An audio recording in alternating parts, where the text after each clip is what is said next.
আসসালামু আলাইকুম। আজকে আমি আপনাদেরকে দেখাবো বেগুন দিয়ে চিংড়ি ভাজির রেসিপি। আমার চ্যানেলে যদি নতুন থাকবেন তো চ্যানেলটাকে অবশ্যই সাবস্ক্রাইব করবেন, ভালো লাগলে লাইক শেয়ার করবেন। তাহলে চলুন দেখা যাক। কড়াই গরম হয়ে গেছে, কড়াই দিয়ে দিব আমি 50 গ্রাম পরিমাণ মতো সরিষার তেল। আগে থেকে ধুয়ে রাখা চিংড়ি মাছ দিয়ে দিব। এই চিংড়ি মাছগুলোকে 2 থেকে 3 মিনিটের মতো নেড়েচেড়ে আমি ভেজে নিব। এই সময় চুলোর আঁচটা রাখবো মিডিয়াম। হালকা রঙটা পরিবর্তন হয়ে গেছে। এবার আমার চিংড়ি মাছগুলো ভাজা হয়ে গেছে, তুলে নিব। মাছ ভাজা তেলটার মধ্যে আমি দিয়ে দিব টুকরো করে রাখা বেগুন।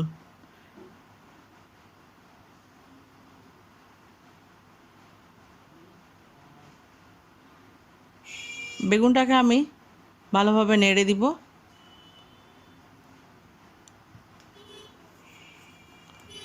ভালোভাবে তেলের সঙ্গে মিশে গেছে। এভাবে নেড়ে ছেড়ে আমি 3 মিনিটের মতো মিডিয়াম আঁচে এই বেগুনগুলোকে ভেজে নিব। হালকা ময়েস্ট করার জন্য আমি ঢাকনা দিয়ে দিব। এখানে আছে একটা মিডিয়াম সাইজের পেঁয়াজ, আদা, রসুন। এই সমস্ত মশলাকে হালকা পরিমাণ জল দিয়ে আমি ভালোভাবে পেস্ট করে নিব। এবার ঢাকনা খুলে দেখব আমার বেগুনগুলো হালকা ময়েস্ট হয়ে গেছে এবং ভাজাও হয়ে গেছে। এবার আমি তুলে নিব।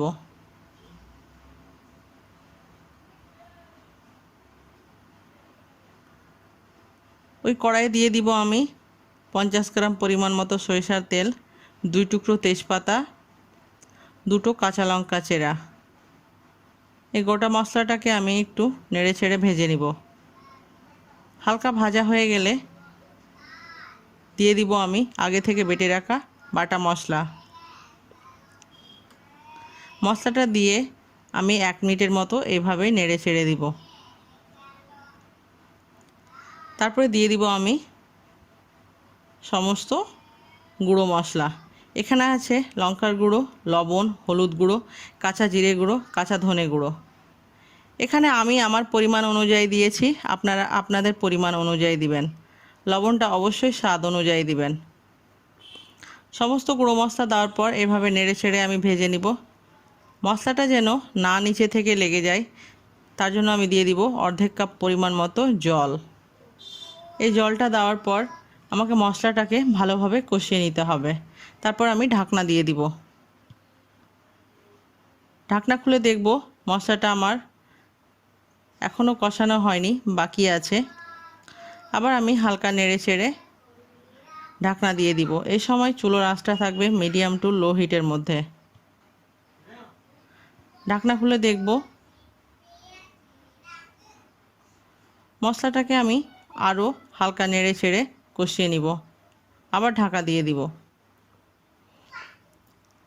মশলাটা এবার আমার সম্পূর্ণ তেল উপরে এসেছে, আমার মশলাটা কষানো হয়ে গেছে।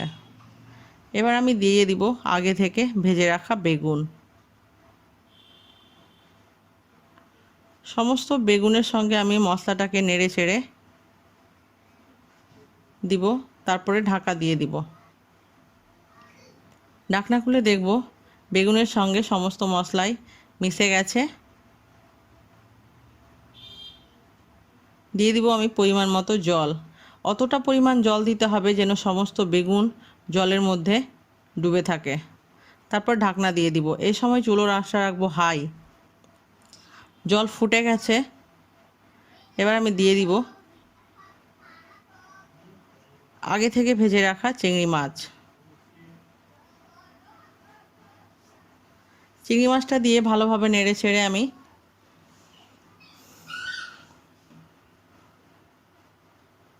দেখব যে আমার বেগুনগুলো সিদ্ধ হয়েছে কিনা। বেগুনগুলো হালকা সিদ্ধ হয়ে গেছে। এবার আমি ঢাকনা দিয়ে দিব। ঢাকনা খুলে দেখব হালকা পরিমাণ জল আছে। এই সমস্ত জলটাকে আমি ভালোভাবে বেগুনের সঙ্গে কষিয়ে নিব। আমি কিন্তু এই তরকারিটাতে কোনো ঝোল বা গ্রেভি রাখবো না। আমি সমস্ত কষা কষা টাইপের রাখবো। আমার তরকারিটা হয়ে গেছে, আমি মাখা মাখা মতো রাখবো। এবার আমি দিয়ে দিব ভাজা জিরে এবং গোলমরিচ গুঁড়ো। এবার আমি গ্যাসটা বন্ধ করে দিব, হালকা নেড়ে দিব। আপনাদেরকেও ভালো লাগলে আপনারা তৈরি করবেন এবং আমাকে কমেন্ট করে জানাবেন কেমন হয়েছে। আবার দেখা হবে নতুন কোনো একটা রেসিপির সঙ্গে। আল্লাহ হাফেজ।